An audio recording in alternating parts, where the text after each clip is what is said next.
Hello and welcome to Live in the Solution. I'm your astrologer and tarot card reader, Mary Trimble, and I'm here with your readings for May the 20th through May the 26th.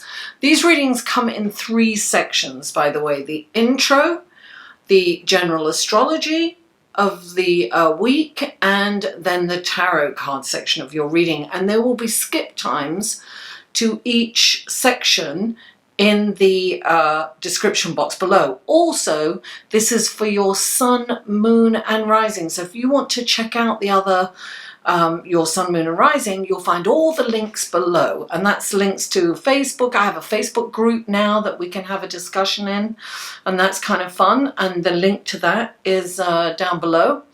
And what else?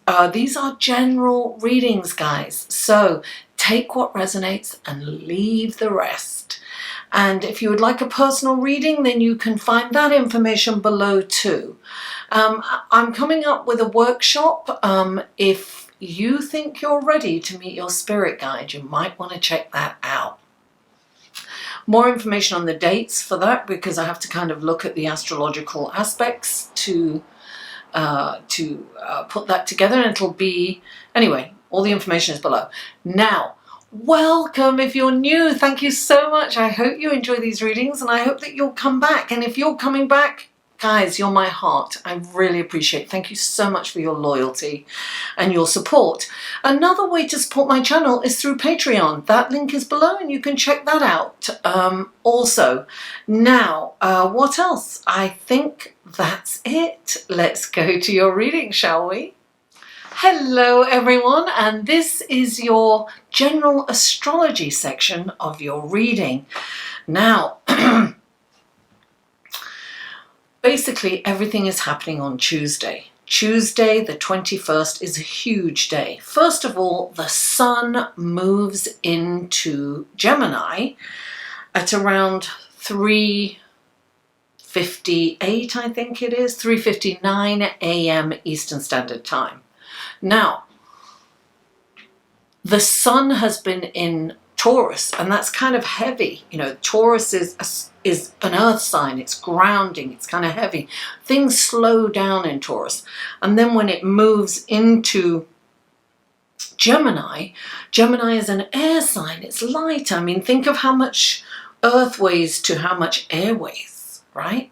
So it's very much lighter. We'll feel lighter. We'll feel like spring has sprung, if you will. And Gemini is all about communication. It's about the intellect. It's charismatic. It's engaging. It's fun. It's about novelty. Geminis get very bored with the status quo. They need stimuli. They need new things all the time.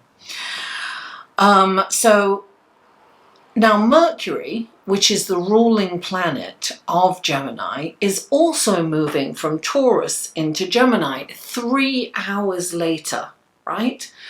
So that Mercury is about the intellect. It's about communication, right? And it's been kind of sluggish and very kind of slow and deliberate in Taurus. And now it's moving into Gemini. So it's like fast thinking. Your mind's going to be, you know, quick.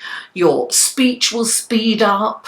It's all about communication. It's about being engaging and light and breezy, nice and easy. And then 3 hours after that on the same day. So this is very significant. The number 3 on Tuesday is extremely significant. Gemini is the third house. Mercury is the third planet, the ruler of the third house, right? And there are 3 aspects going on Tuesday, and each of those 3 aspects are 3 hours apart. Hey, tell me that's not a coincidence. Something's going on. And 3 represents Jupiter, expansion, bigger, better, more, right? So what is happening at The sun moves very close. It's called the sun conjunct Mercury. So it's very close. They're close to each other.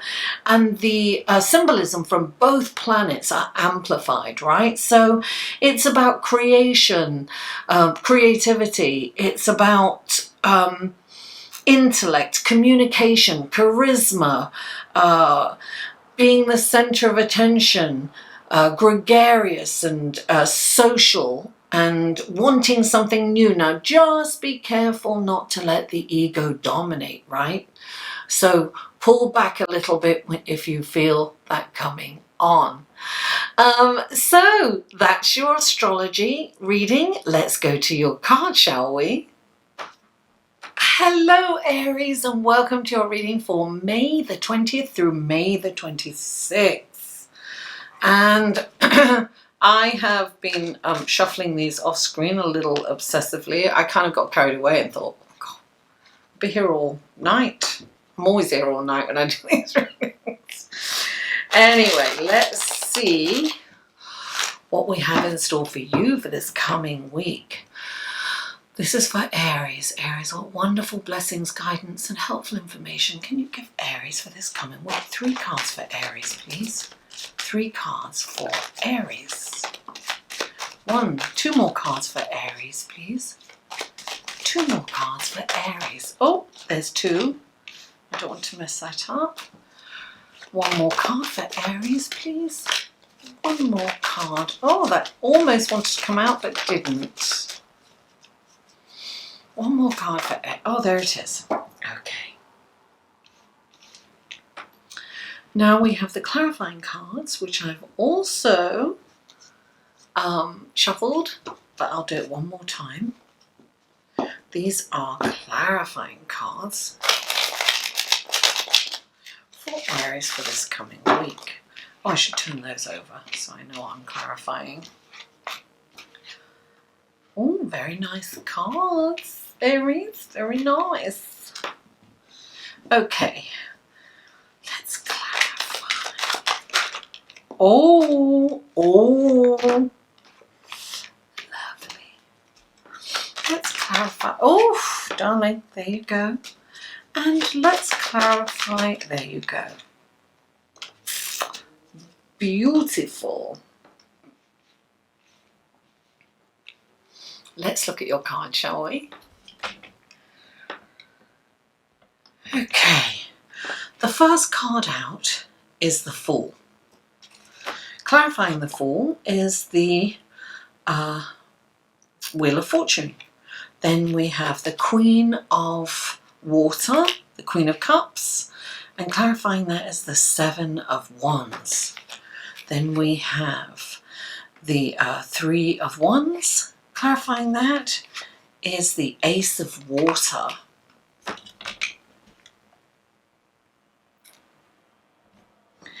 Okay. So the first card out is the Fool, darling. So this is change and these are new beginnings. A lot of us are going through new beginnings. Oh, let me put the light on. Sorry, backlight. That's it. That's better. So a Fool is all about new beginnings. It's about change. It's about embracing the change. It's about being excited for the change. Because Aries, this change that's coming is really, really good for you. It's auspicious. Look, I'm going to tell you how good it is for you. The Wheel of Fortune. That's how good it is. The Wheel of Fortune is finally turning in your direction. And it's turning in your direction because everything is going kind of upside down. And you know, I always say this when I have the Fool, it's that energy of, oh wow, I don't know what's going to happen next. This is so exciting. You know, instead of, oh my God, I don't know what's going to happen next. I don't know what I'm going to do, right? There's 2, same scenario, very different energies. So you're asking to embrace the Fool. This is a leap of faith. This is trusting that everything is happening for a reason and that it is to better your situation in some way. And the Wheel of Fortune is here to tell you it's going to go in your direction.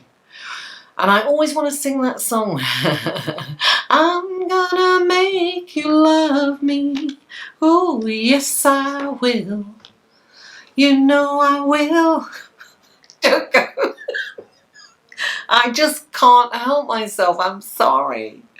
Okay, so the next card is the Queen of Cups. And she is just, she's this wonderful, incredible leader. Listen, she's there. She's totally emotionally available, sometimes to the detriment of herself.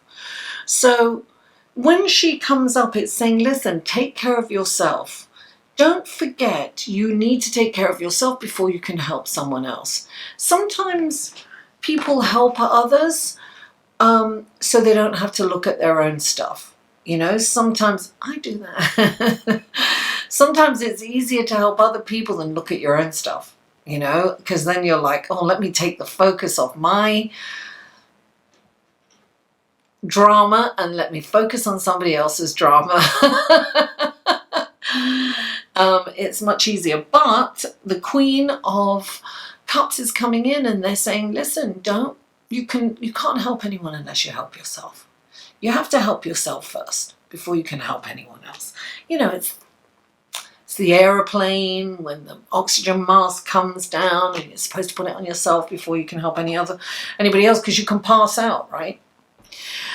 Clarifying this is the Seven of Wands. And this is about conflict. Something you know a lot about, you know. Mars rules your planet. Mars is the soldier, the planet of war. I have Mars in Aries, so I get it. I know what that's like. But this is saying to come from a higher perspective. Now, he is above everyone and kind of, you know, fighting down. But this isn't about being better than or higher than.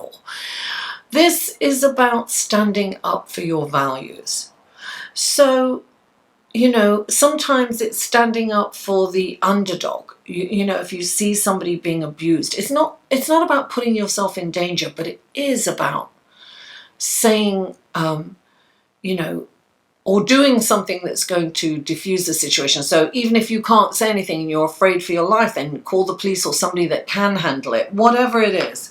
And sometimes these are your values. I always think of this card as the jury, right?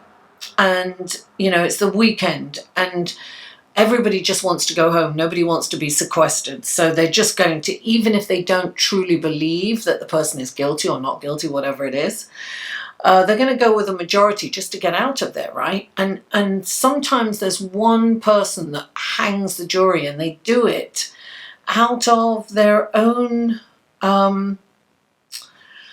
they're not swayed by the group or their peers. They do it because they know it's right, because in their heart, they don't believe that the evidence is strong enough for that. So this is standing up for what you know is right. It's standing up for your values, speaking out. So, you know, everyone at work is saying, you know, I think you should do this, and then you decide to do what you decide to do because that's what your heart tells you. And you can say, well, I hear what you're saying and that sounds great, but I'm doing this because of this, this and this. So it's basically being diplomatic and not confrontational when you're standing up for your values. It's not about attacking anyone else. It's about coming from a higher vibration, if you will, you know, spiritually standing up for what you believe in. Now, the next card you have is the Three of Wands, and this is another three, guys. You know, if you looked at the astrological reading, then you know that 3 is very poignant this week. It's expansion, it's growth, you know, and 3 is this is optimistic. Right? This is about making long-term optimistic plans. It's very important to focus on the prize. And to, you know, he's waiting for a ship and he's not like longing for a ship to come in or looking on the horizon and wishing his ship comes in. He knows, he sees it. It's just waiting for it to dock and for him to get all his riches off it. And this is you know, if you knew your ship was coming, you would make long-term optimistic plans. So that's what you've got to do, is if your ship is in. And look, I feel that there's a gift of love coming in here for you, Aries, because you've got the Ace of Cups, and my cup floweth over. This is a beautiful start. So you could meet someone, you could meet a love interest. This is also known as the gift of intuition and psychic abilities. But I'm kind of getting that it's expansion. Oh, this is also, this can also mean a baby, actually. That's just came to me. So your family could be expanding. This little bundle of joy could be coming into your life or into your family in some way or another. It could be niece, nephew, grandchild, it could be anything. This is, you know, up to you as to what that is. So Aries, thank you so much for tuning in. I really appreciate you guys. You're always so engaged in this channel, and I really do appreciate you. So please don't forget to like this video and share it on your social media and comment. You know I respond to every comment and I live to interact with you guys. And if you haven't already, please subscribe. Mwah! I love you all, and I'll see you next week.